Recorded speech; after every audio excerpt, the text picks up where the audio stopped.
Iyindi archive iriyo introduction d'identité card. In 1935, the Belgian colonial administration introduced a national identity card basing on ethnicity. The Banyarwanda who possessed 10 or more cows were registered as Batutsi, whereas those with less were registered as Bahutu, and Batwa were considered those who survived by pottery, and they measured also the height and noise. You could see, you could see two people born from the same parent giving identity mentioning different ethnic groups, one Tutsi and another Hutu. What a confusion. Aha bavuga ibiki abatumika icongereza bavuga bati mu 1935 bashinze yuko umuhutu azoba ari umuntu afise inka ziri munsi ya 10, umututsi azoba afise inka ziri hejuru ya 10, umutwa adafise inka bazoca bamwita ko ari umutwa, baca bagira ama statistique twama dukurikiza ubu bihereya. Baca bavuga ati washobora kubona muri ako karangamuntu bashinze, mu bisanzwe karangamuntu bashinze kari gafise gatabo gafise page zika 14, page numero 4 waba wanditse ubwo haba handitse ubwoko bwawe, kandi byari bije kubukura ukuye ko arahanwa cyane gose bashaka gukreya nyene ubwoko banyoteye gukreya ubwoko tuzobabwira impamvu. Hama washobora kubona umufrere uwo muvukana kuri mama papa afise ubwoko Hutu, uwundi afise ubwoko Tutsi.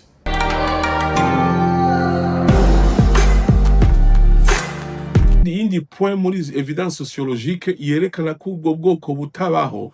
Aha anye baravuga ati avant l'arrivée des colonisateurs, les Burundais et les Rwandais, à travers leurs mythes d'origine et leurs récits fondamentaux, expliquaient leur provenance de ces noms selon des traditions. Muhutu, Mututsi et Mutwa descendaient d'un même ancêtre qui s'appelait Kigwa, venu du ciel, envoyé par la divinité Nyagasani ou Kiranga. Ces divinités attribuaient à chacun une fonction. L'élevage au Tutsi, l'agriculture au Hutu, la poterie au Twa. Mais ce récit fut ensuite détourné pour y introduire des divisions et des supériorités. Baciye bayidetourna babwira abanditsi b'abazungu n'abanditsi bamwe b'abarundi n'abanyarwanda baciye babidetourna babigira ibindi. Ariko muri tradition icyo dushatse kuvuga ngaha nta hamwe vyanditswe mu mico, muri mythologie ishobora gusigura. Obviously mythologie ni nka samandari mythologie si ikintu javre, nta muntu yavuye mu ijuru na Yesu yaciye mu nda, nta muntu yavuye mu ijuru agwa hasi, ivyo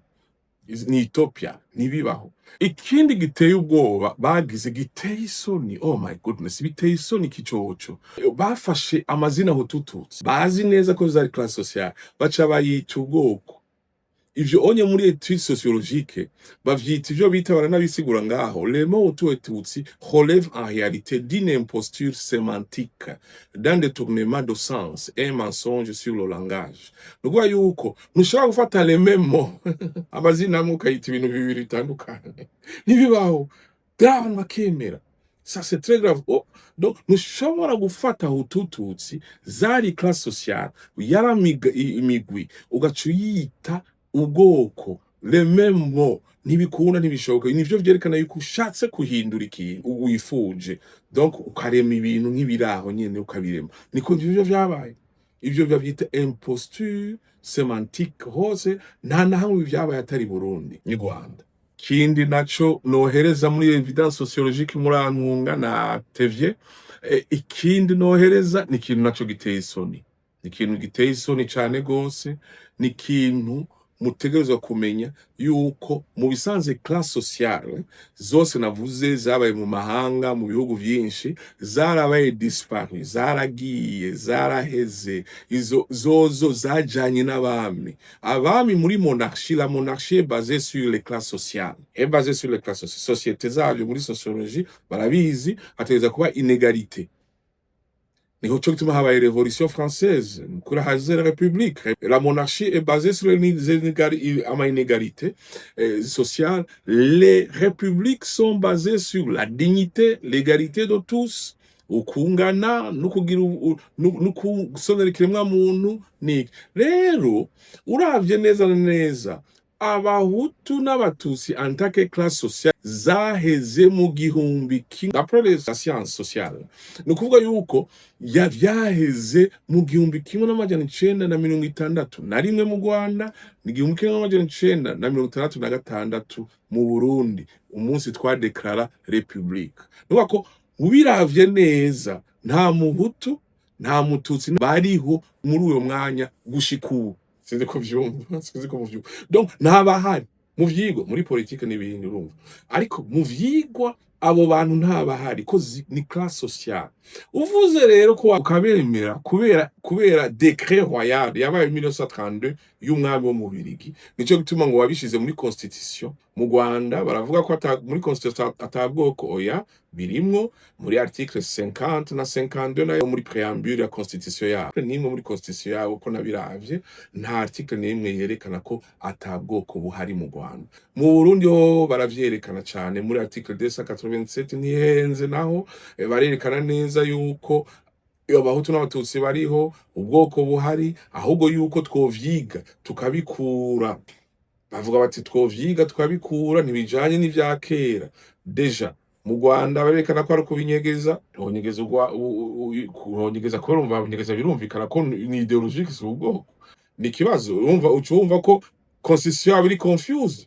Constitution y'u Burundi nayo iri confused. Constitution ivuga ati turavyema ariko tuzovyige mu Burundi, tuzovyige tubikureho. Urumva ni ibintu nabo bataba bari suri. Ico gituma aba académiciens they have to stand bagaclarify ibi bintu. Ni constitution ikintu gikomeye gihagarikiye igihugu, confusa société yose en général. Ico gituma mu bintu tuzovuga comme solution muri solution nivura ko ari série numéro 9 tuzosaba yuko mu ma constitution ibintu bobikura, kuko urumva namba ni choix abarundi n'abanyarwanda mwogira, kuko urumva muswati mwemera batama banyu, mwemera ivya kera ayo mazina yarariro, mukemera yuko zari classe sociale inégale zisanzwe, nta kwidoga ngo nari umuhutu bamfata nabi, ngo nari umututsi nari ntunze cane ngo mbe ntunze. Oya sivyo, ivyo vyahereye mu bwami, kuko ni monarchie niho hose bimera uko, ni hose si mu Burundi gusa no mu Rwanda. C'était l'évolution des sociétés niko zagenda zimeze. Tuzobivuga ingene les évolutions za société zagenda zimeze ni ibintu normal. Bon, hama rero muri republique turimwo ntiwofata amazina yo represent ivyo bintu ukayazana ngaho ubu confuse abantu. Naco cerekana muri evidence sociologique ko ubwo vy'ubwoko ari ububeshi, nuko ama generation mu bisanzwe generation imwe mu bisanzwe baherera ko ari imyaka 25. Rero hariho première generation abazungu bataraza y'imbere y'igihumbi kimwe n'amajana icenda na mirongo itatu, ikaba yoyo yabaye mu vyo vyerekeye classe sociale. Iyo yari generation ya mbere. Generation ya kabiri ni generation yabo bize kuva mu gihumbi kimwe n'amajana icenda na mirongo itatu gushika mu gihumbi kimwe n'amajana icenda na mirongo itandatu na gatanu. Abo rero nibo bize mu mashure za strida mu Rwanda, za makoleji hamwe n'amasemineri. Nibo bigishije ko ari abahutu ubwoko, nibo bigishije ko ari abatutsi ubwoko, nibo bigishije ko batandukanye. Hama rero nibo bagiye ya première generation niyo yavuga ati ngo vyahindutse ryari, nta umuntu akibaye umututsi, kuko urumva ubaye umututsi batuja mu ishure. Rero baca batangura kuza baragenda bamwe bagurisha inka, bagatanga amahera kugira ngo bashobore kubakanga muntu z'abatutsi, bakahinduka bava mu buhutu baja mu bututsi. Niko vyaba, bamwe bakaza ati jewe umupapa yari afise inka, uwo mwambwiye ko ntari umuhutu mwamayikanga muntu ndumutu, ati wowe ufise izuru rinini. Oyaye jewe papa wanje yari afise inka 13, cyafise inka 15, zimwe yarazigurishije. Ati jewe ndi mugufi bangize umuhutu, ati papa ari umututsi yabimurenga. Ibintu nk'ivyo hari ibibazo cyane. Hama niho rero mu bisanzwe première generation yigishijwe ubwoko na deuxième generation niho bagenda bigisha ubwoko. Arabava mu batutsi bakigisha abana babo ngo n'abatutsi ngo bavuye muri Ethiopia ngo n'abantu bateza gutwara. Araba mu bahutu ati natwe dutegeza gutwara, nitwe turi benshi, bakigisha ba banyagihugu ba première generation.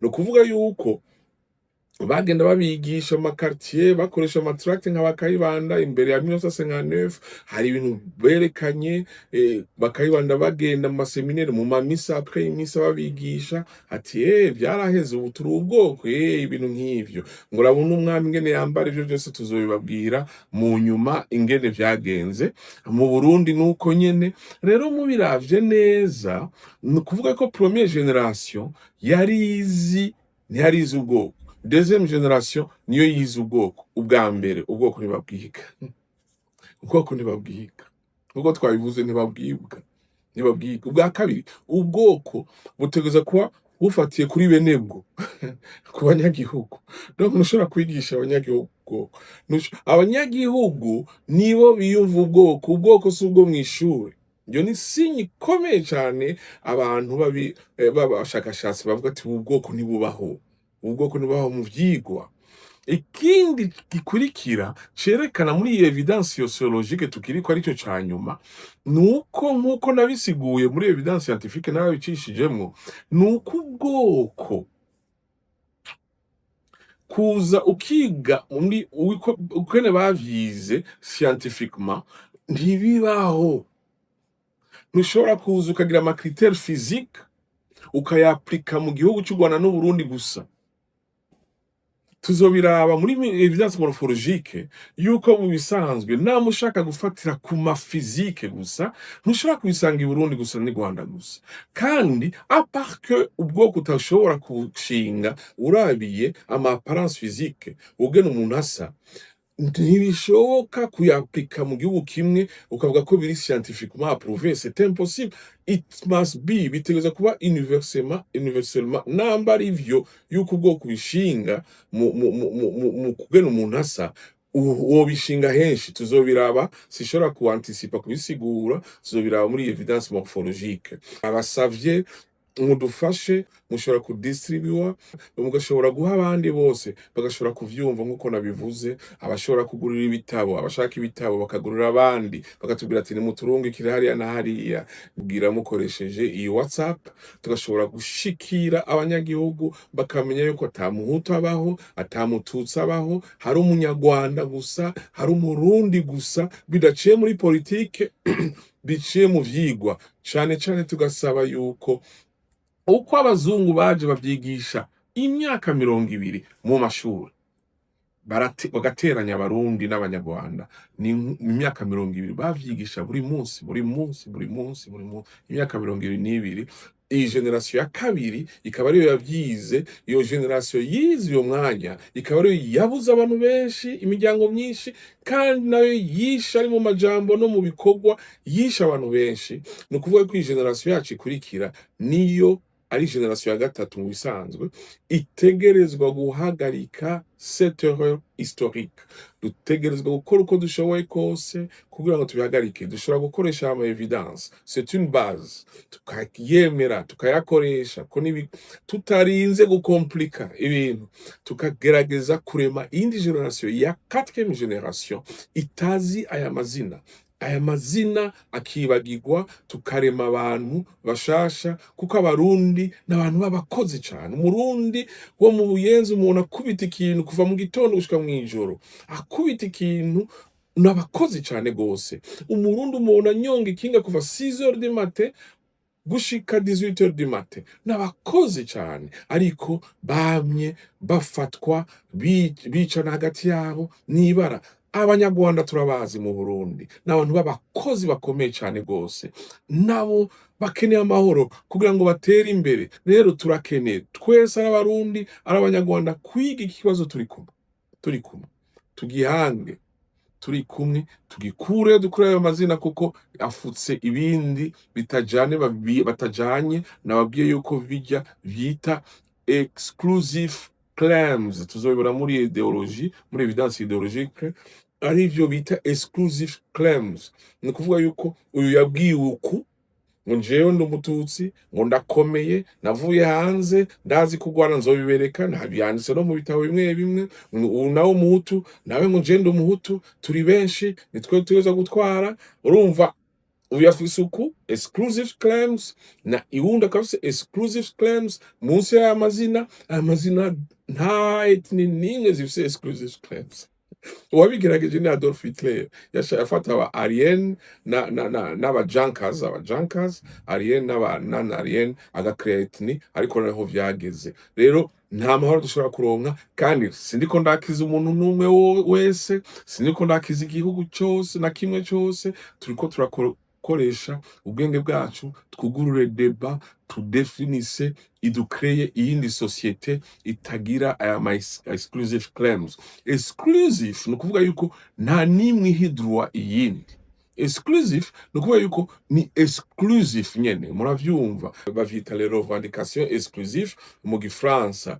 Ni ukuvuga yuko mu Kirundi izina Hutu n'izina Tutsi inyegeje ivyiyumviro bidashobora guhuza. Ayo mazina agumyemwo azokwama par generation avyura injyane. Nico kibazo dufise. Rero tuzoraba no mu butunzi ibibazo ngene twogira n'amadeba, turabe ari mu Burundi, mu Rwanda, turabe ingene twokuraho, kuko ni deuxième génération ubwicanyi yazanye yarondera agakate. Ubukene ni bibi, ni bibazo. Nta economy, nta bantu bagira ivyashara, nta bantu bagira iki, bose birukira mu duposte. Ni ukuvuga yuko bashobora kugurura inzira y'amacakubiri, y'ububeshi, ya dishonesty. Dishonesty is a big problem mu karere kacu. Dishonesty, lie, nk'uko ukuri kutabaho. Ukuri kurabaho, ukuri kuri séparé de nous. Ukuri is real. Ukuri buri intangible ariko kiriho, ububeshi buriho. Conscience yacu dufasha kumenya ukuri kutari ukuri. Nico gituma abantu bagwanye bicana, they killed for a lie. Bishe bicira ububeshi. Ushobora kwiyumvira ko ububeshi ari ukuri, kandi koko ari ububeshi. Ushobora kumvira ko ari ukuri, mubyumve, ariko ari ububeshi. Ugaca usanga wisha abantu, wicira ububeshi. Murakoze cyane, Imana ibahezagire. You shall know the truth, and the truth will set you free. Muzomenya ukuri, ukuri kuzobaha ukwigenga n'amahoro. Kaba tubasavye kugira subscribe, kugira like, gusharinga, kugira ngo dushikire abantu benshi. Ivyo onye bifasha yuko YouTube ituma isunika igashikira abantu benshi, kugira ngo dusubire ku bwicanyi. Iyi exclusive claim iri left, iyi exclusive claim iri right, ziri ideologique, zica zikrea amapolitike ari left n'amapolitike ari right, vyerekana iyo hari amakonflit. Tube twateguye iri centered one, ishobora gukrea lo centre, ishobora gukingira igihugu. Na Bibiliya ntibayemeye yose, ariko yarafashije cyane guhindura ibintu byinshi. Ni ukuvuga yuko ibi inye tubivuze, tukadistribuwa, tukavuga ama evidence yose akigishwa, tuzorema abarundi bashasha bo bari hagati. Iyi left ntigira inguvu, iyi right ntigira inguvu, ari mu Burundi, ari mu Rwanda, ari mu karere. Hama niho tuzobona iterambere rikomeye rirama. Ahandi ho bizoguma biri generationnel, kandi nta n'umwe yovyifuza. Muri mwese musabana, mwabavyaye mubakunda, nimugerageze ko mushobora kose, kugira ngo at least bumve yuko hari espoir pour le futur. Yari evidence scientifique, duhejeje evidence sociologique. Ahakurikira tuzovuga evidence historique, ahandi hakurikira evidence morphologique, duhereze kuri evidence idéologique. Tuce tuvuga les solutions économiques, solutions législatives. Duhejeje aho naho tuce tubandanya tuvuga ibindi biganiro bisanzwe bishobora gufasha bindi vy'iterambere bidafatiye kuri vy'amoko, ibindi vy'iterambere bishobora gufasha ko ibihugu bishobora gutera imbere pour une contribution, nk'uko uwo ari we wese ashobora gukontribuwa. Imana ibane namwe, amen.